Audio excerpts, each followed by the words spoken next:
El sistema busca moldear nuestra visión del mundo, fortalecer el monopolio de la opinión. Su objetivo final, el adoctrinamiento de la sociedad. Bienvenido a Convoy. Diversidad de formatos, conceptos, opiniones, gustos, preferencias, creencias e ideologías.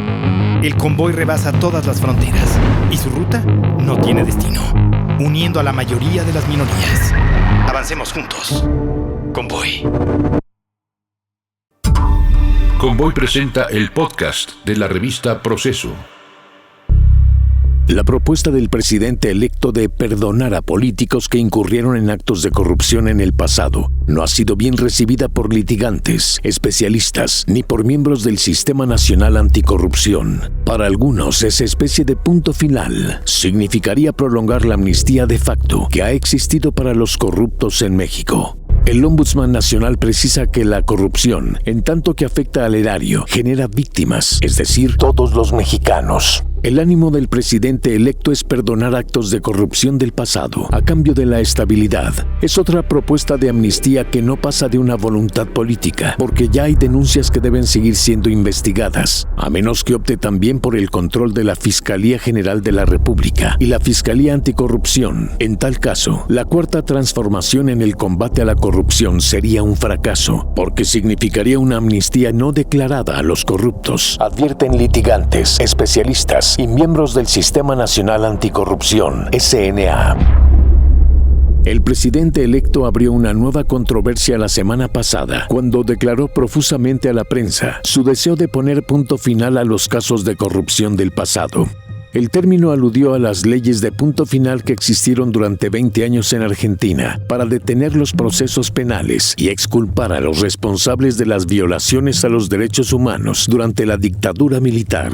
Ante la magnitud de la corrupción en México, que en las mediciones internacionales destaca como uno de los países con más baja calificación, la intención del próximo mandatario movilizó incluso al presidente de la Comisión Nacional de los Derechos Humanos, CNDH, Luis Raúl González Pérez, quien dijo que los actos de corrupción representan una violación a los derechos humanos de todos los mexicanos. En el Índice Global de Corrupción de Transparencia Internacional, la evaluación de México ha caído de manera consistente. En el reporte dado a conocer en febrero de este año, apareció en el lugar 135 de 180 países. Está entre los peores de América Latina y junto con Rusia, es el peor evaluado del grupo de los 20, el de las economías más grandes del mundo y el peor evaluado de la Organización para la Cooperación y el Desarrollo Económicos, OCDE. El secretario general de la OCDE, José Ángel Gurría, dijo el viernes 23 en España que México ya tiene los procedimientos legales, formales e institucionales para actuar contra los corruptos. Lo que hay que hacer es aplicar esos códigos y esas leyes.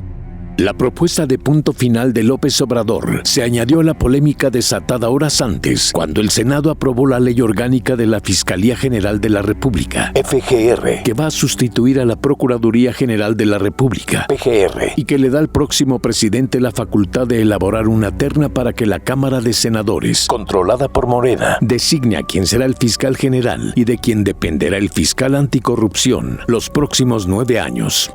Lo que pase con la FGR y el fiscal anticorrupción va a marcar a la cuarta transformación, asegura José Octavio López Presa, del Comité de Participación Ciudadana del SNA, la instancia de coordinación de los tres poderes y de las autoridades federales y estatales para el combate a la corrupción, pero cuya operación depende de la designación y grado de operación de ambos fiscales. Estefanía Medina, cofundadora y directora del despacho Tojil, Estrategia contra la Impunidad, especializado en ese rubro, dice que el punto final significaría prolongar la amnistía de facto que ha existido para los corruptos en México. El borrón y cuenta nueva, con el sistema de impunidad del que venimos, no va a significar un cambio, dice la abogada, quien ahora tiene en tribunales 2 casos emblemáticos de la corrupción del sexenio de Enrique Peña Nieto, la reducida pena de 9 años para el exgobernador de Veracruz, Javier Duarte, pese al millonario desfalco al erario, y la llamada estafa maestra, que involucra a las Secretarías de Desarrollo Social y de Desarrollo Agrario, Territorial y Urbano en las gestiones de Rosario Robles. No alcanzarían las cárceles. El presidente electo venía de un amplio rechazo a su propuesta de militarizar la seguridad pública con la creación de la Guardia Nacional. Proceso 2194. Cuando en un recorrido de entrevistas en medios electrónicos salió a colocar el tema del perdón a los grandes corruptos. La noche del lunes 19, al participar en el programa Tercer Grado de Televisa, dijo que el problema de la corrupción en México es tan grande que no alcanzaría ni las cárceles ni los juzgados. Si somos honestos, tendríamos que empezar por los de arriba, de tiempo atrás, y eso nos metería en un pantano de confrontación. Es apostar a la discordia. Al día siguiente, luego de hacer una guardia de honor para el expresidente Francisco I. Madero y el ex vicepresidente José María Pino Suárez, en el aniversario de la Revolución, reiteró su postura y dijo que, como no es cacique, ni aspiro a ser un dictador, no se darán órdenes a los poderes judicial o legislativo para que detengan procesos iniciados, pero que hacia adelante ya no se perdone a nadie y que se pueda juzgar al presidente si es corrupto. Con el tema ya puesto en la discusión pública, lo amplió en una entrevista el miércoles 21 en el programa Aristegui Noticias, donde fue más explícito. Si se trata de juzgar y abrir expedientes, tendríamos que comenzar con los de arriba. Ese es el cambio. ¿Y por qué no?, le preguntó Carmen Aristegui. Porque sería conspirar en contra de la estabilidad política del país. Desatamos, nos empantanamos, se suelta la confrontación entre los mexicanos. Tendrías que enjuiciar a Salinas, a Zedillo, a Fox, a Calderón y a Peña Nieto. Ante lo controversial de su propuesta, dijo que podría someterla a sus consultas populares. Incluso planteó al aire la pregunta: ¿crees que Andrés Manuel, presidente de México, debe de promover que se juzgue para que haya justicia y no solo se persiga archivos expiatorios y se revisen las responsabilidades en delitos de corrupción y de otros ilícitos a Carlos Salinas, a Zedillo, a Fox, a Calderón y a Peña Nieto? ¿Sí o no?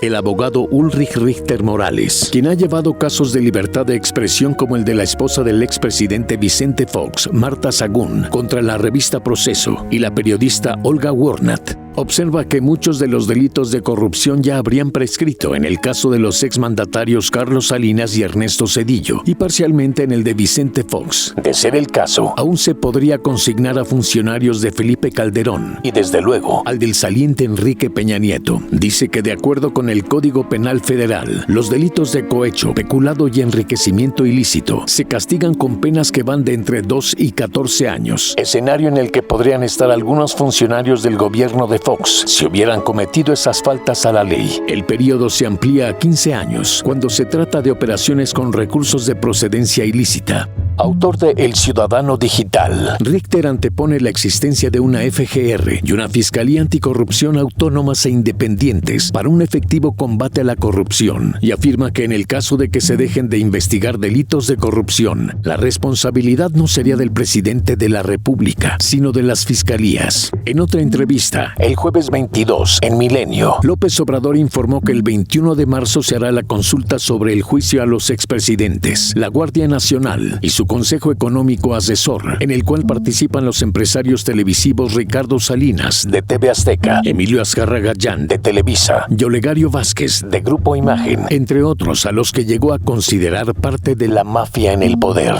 Sobre la consulta, Richter dice que aunque el pueblo tiene sed de justicia, en un Estado de Derecho se juzga con base en una investigación apoyada en pruebas. José Octavio López Presa, quien a partir de febrero asumirá la presidencia del Comité de Participación Ciudadana del SNA, indica que la idea del punto final es más un mensaje político que jurídico, porque las denuncias e investigaciones que existen hasta ahora tendrán que seguir. Estamos en un Estado de Derecho. Esto no puede ser de ninguna manera la voluntad autoritaria de una persona. El Ministerio Público, ahora en la PGR, está obligado a agotar todos los procedimientos si hay denuncias presentadas contra servidores públicos del gobierno federal, dice. Primer director ejecutivo de Transparencia Internacional Capítulo México, consultor externo de la OCDE en 2005 en el tema de conflicto de interés y subsecretario de la desaparecida Secretaría de Desarrollo Administrativo, hoy de la Función Pública, interpreta que la propuesta de López Obrador va encaminada a poner fin a la politización de las investigaciones por corrupción. Eso es lo que hay que acabar. Eso supone que la Fiscalía tiene que ser totalmente independiente, dice en entrevista el también consejero fundador de la organización no gubernamental Causa en Común, dedicada a asuntos de seguridad y justicia. ¿Qué garantías hay de que se investigue ya no los pasados, sino los eventuales actos de corrupción en el próximo gobierno, si el fiscal general va a ser propuesto por el presidente? El próximo presidente tiene que reflexionar bien. Está en un momento histórico. Poder ser el primero en crear una fiscalía verdaderamente independiente en México puede ser un enorme legado de la Cuarta Transformación. Si no lo hace, no le vamos a creer. Y esa transformación habrá fracasado en eso. Es una decisión histórica que depende del futuro presidente como de su partido en el Congreso de la Unión. Abunda. Si él insiste en designar a alguien a modo, habría enormes sospechas sobre la posible politización de la FGR. Además, tiene que poner el ejemplo a nivel nacional. Si no pone una fiscalía autónoma, ¿con qué derecho le va a decir a los gobernadores que no hagan lo mismo? Hay que lograr la independencia de las instituciones del SNA, incluida la FGR, y de los sistemas estatales. Insiste, estamos en una inercia donde se tiene la tendencia de que los gobernadores o congresos quieren seguir poniendo en los puestos claves del SNA o los sistemas estatales a personas a quienes ellos puedan controlar. Esto tiene que acabar. A pesar de que López Obrador no se ha referido al SNA, dice que la futura secretaria de la Función Pública, Eréndira Sandoval, pretende fortalecer la participación ciudadana del Sistema Nacional Anticorrupción, mientras que el futuro subsecretario, Roberto Salcedo Aquino, conoce cómo se ha construido el sistema. Eso puede ser una ventaja, pero lo indispensable es la auténtica autonomía e independencia de la FGR. Insiste, falta de voluntad. Estefanía Medina asegura que hasta ahora en México ha existido una amnistía no anunciada por la incompetencia y falta de voluntad para investigar la corrupción. No es necesario anunciarla. En los hechos existe. Asegura que una de las principales narrativas del futuro gobierno es que va a entrarle al tema de la corrupción. Si es así, debe tener un plan integral de combate a ese problema. No se agota en lo penal. Si opta por el borrón y cuenta nueva, estaría mandando el mensaje de continuar con la impunidad generalizada que ya vivimos. En ese caso, dice, lo primero que va a ocurrir es que la gente verá que no pasa nada. No habrá ninguna consecuencia, ninguna transformación, ni nada que lleve a inhibir esa práctica. Luego, podría venir un gran desencanto de la sociedad por no tener resultados concretos en un tema que nos coloca en una condición penosa ante el mundo. Considera que el combate a la corrupción no depende solo del Poder Ejecutivo, pero que ante una probable intervención de este en la actuación de la FGR, los poderes legislativo y judicial estarán más obligados a actuar ante el tema. El Poder Judicial tendría que mantenerse fuerte ante las actuaciones de la FGR y el Legislativo aún tiene mucho que hacer en la materia. El Congreso, ahora dominado por Morena, tiene la gran tarea de fusionar las reformas del sistema de justicia penal de 2008 y las que crearon entre 2014 y 2016 el SNA. Si esa mayoría quisiera avanzar contra la corrupción, tendría que fusionar ambas reformas para que se complementen, porque ahora van por caminos separados, asegura la directora de TOJIL, palabra maya que significa lo justo o lo correcto. Sea quien sea el fiscal general, el tema está en la estructura y construcción de la fiscalía, incluida la Fiscalía Anticorrupción. Las últimas declaraciones del presidente electo nos han preocupado mucho. Lo que nos queda es seguir impulsando esos litigios. Por parte de la sociedad no hay amnistía, afirma. A la polémica propuesta de López Obrador también reaccionó la CNDH. Su presidente, Luis Raúl González Pérez, afirmó que los actos de corrupción también generan víctimas. Se trata del erario y las víctimas son los mexicanos. Entonces, el perdón a los corruptos es un tema que debe analizarse con ponderación. Aunque dijo coincidir con el presidente electo en el tema de combatir la corrupción, tenemos que ver cómo compatibilizarla para que la impunidad se acabe y sea una garantía de no repetición de esos actos, que haya consecuencias jurídicas, declaró el viernes a la prensa. Este es un reportaje de Jorge Carrasco, publicado en la edición 2195 de la revista Proceso. Consulta otros contenidos en kioscos, Oxxos y Sanborns o www.proceso.com.mx y en las cuentas de Twitter y Facebook, @Revista Proceso. El guión de este programa fue escrito por Alejandro Saldívar. En la voz, Luis Gerardo Zavala. En la producción, Leonardo Espíndola.